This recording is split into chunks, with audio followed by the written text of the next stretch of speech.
What's up, YouTube and fellow Washington citizens? Hey, my name's Eric, and welcome to my little YouTube channel, I America. I hope you'll forgive me. I'm still learning this process a little bit, so I'm bound to make a lot of mistakes, and I'm not really the most savvy public speaker, but I'm working on it. I'm going to do better. Hey, I wanted to make a short video today. I'll try and make it short regarding something interesting that I was a part of or witness to or that I thought was interesting, and it's regarding a bill going through the Washington State Senate right now.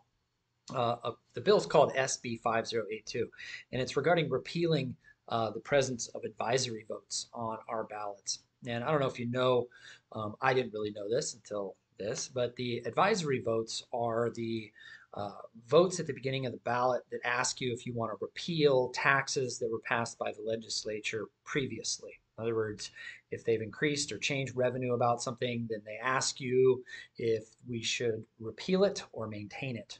And that's what an advisory vote is.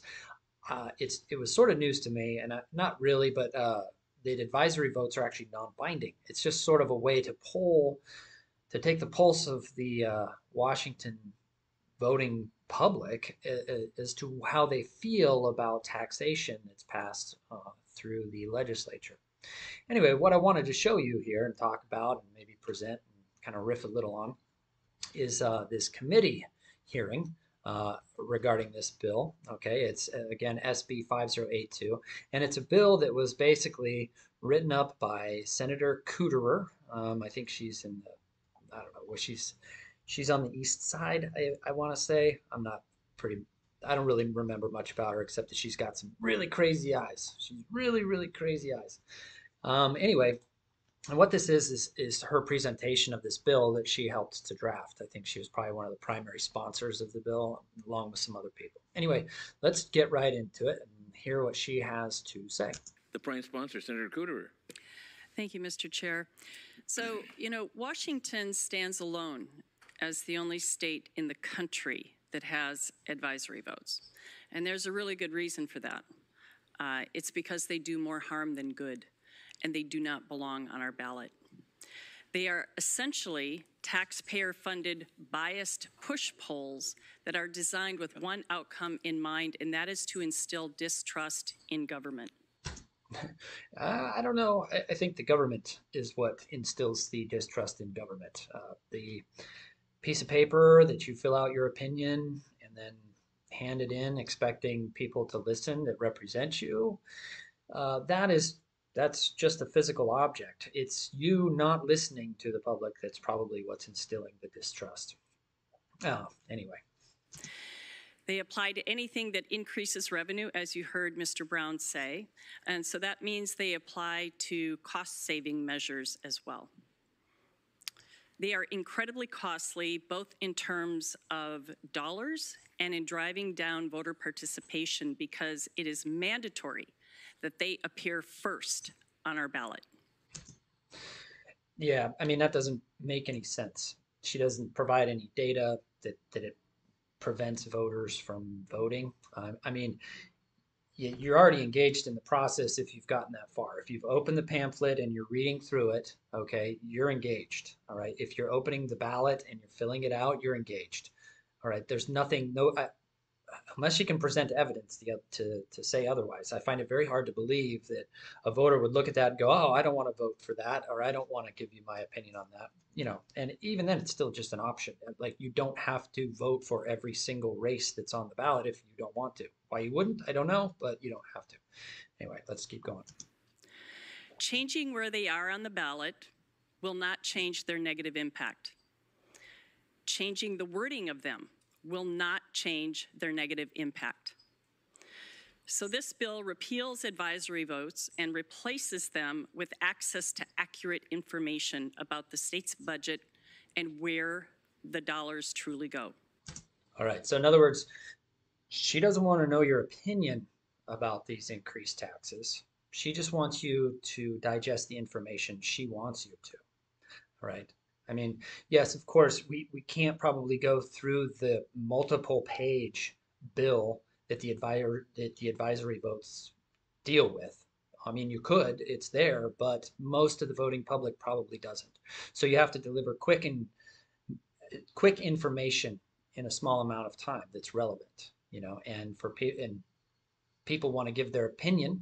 They're just giving their opinion. It's not hurtful in any way. It's just that she doesn't want to listen. Advisory votes provide no substantive value, and they cost the taxpayers hundreds of thousands of dollars.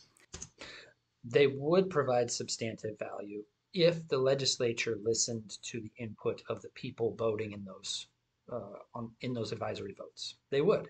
If the legislature considered that and said, "Hey, people don't want this stuff. They don't want a tax on the bags that they're using for their groceries. Maybe we should repeal it." If they did that, if they took that into consideration, it wouldn't be for no reason. It would actually have an effect, but they choose not to. And they lead to confusion and frustration for voters. She actually means for her, because the voters are probably like, "Hey, we voted no, or we voted to repeal," and then she has to answer for that. So her constituents probably like, "What's up? Why aren't you, why are you not repealing this bill that we voted not to?" Case in point, 2021 voter pamphlet, where 18 out of 23 pages were advisory votes. And that was at a cost of hundreds of thousands of dollars to print without telling the voters that they are completely not. Those eyes, though, right? I mean, they're like, oh, and something's up in there. I don't know what it is, but it's like some sort of wicked witch of the West thing. Non-binding.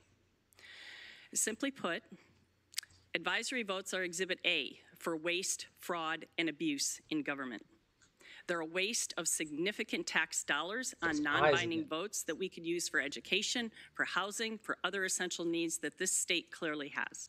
So she doesn't want to give that money back. She doesn't want the state to save it. She doesn't want it back in your pocket. She just wants to distribute it to other pet projects and social programs and funding for other, her friends that are running these nonprofits and things.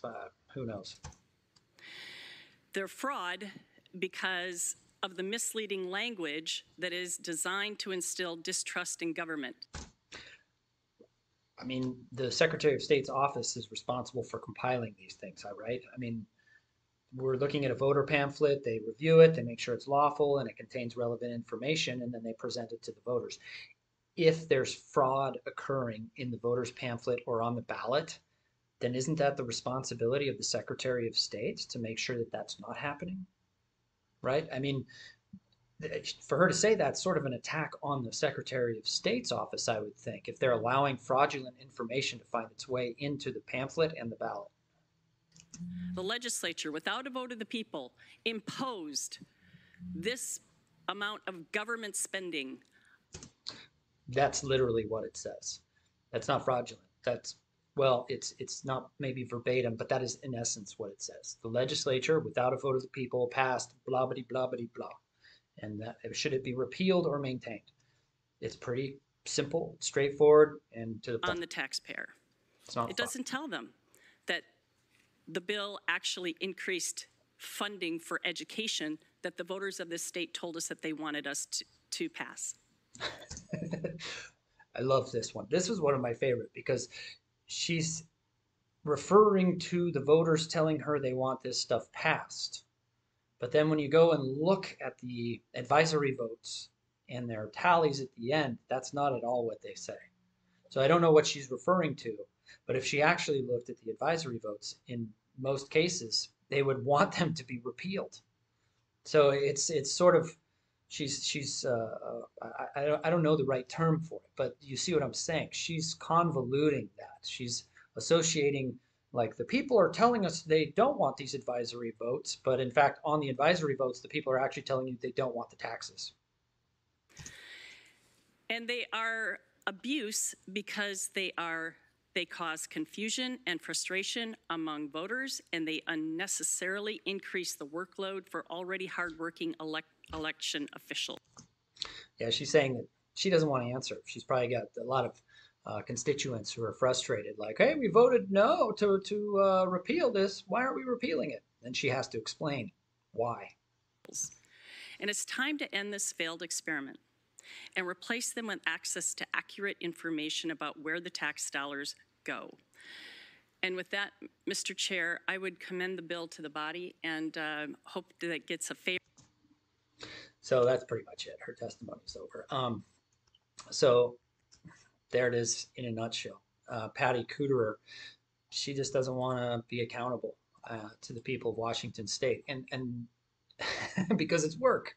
And I think you'll see here. All right, let's go over here. I'll bring you back here. All right, so here we have the Senate Bill 5082, and this basically gives the authors and some of the other information. You can read it if you want. Um, it's just sort of a lot of mumbo jumbo. It says exactly what she said and goes through the legal mechanics of that. I think this title is not quite there. Um, Ballots are fine; they're meaningful. And abolishing advisory votes, I mean, that's just because they don't want to listen. Now let's let's go to the interesting part with that sort of in mind that I find. This is the Senate Journal from the state of Washington, 2021 regular session, and there's a lot of pages here, 1,200, but a lot of boring stuff.